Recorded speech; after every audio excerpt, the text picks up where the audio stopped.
ঈদের ছুটি কাটতে না কাটতেই দেখো আমাদের অবস্থাটা কি হলো। হ্যালো ফ্রেন্ড, আসসালামু আলাইকুম। আজকে সকাল সকাল ব্রেকফাস্টটা করে নিয়ে আগের এত কাপড় ছিল আর এখনও কেনাকাটা হয়েছে ঈদের, সব কাপড়গুলো মিলে অনেক কাপড় হয়ে গেছে। আমি কোথায় রাখবো কিছু খুঁজেই পাচ্ছিলাম না। তাই আমি আলমারিটাকে খালি করে নিয়ে আমি বড় মেয়েকে বললাম, তুই সব কাপড়গুলো গুছিয়ে দে আর আমি এক এক করে আলমারিটা সাজিয়ে নিই। তো মেয়ে আমাকে জিনিসগুলো সব দিয়ে দিল, গুছিয়ে গুছিয়ে আমি আলমারিতে তুলে দিলাম আর কাপড়গুলো ও গুছিয়ে দিল, আমি সব আলমারিতে রেখে দিলাম।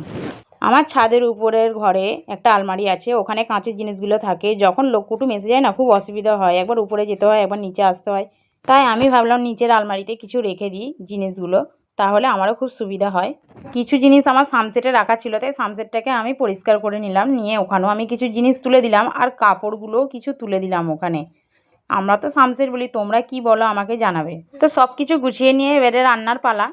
আমি চলে এলাম শাক বাছতে। এই রান্নাটা ছিল চিংড়ি মাছ দিয়ে, নোটে শাক দিয়ে আর কলমি কষা, আর একটু ছিল সালাদ। আমাদের ভিডিওটি যদি ভালো লেগে থাকে তো সাবস্ক্রাইব করো জলদি।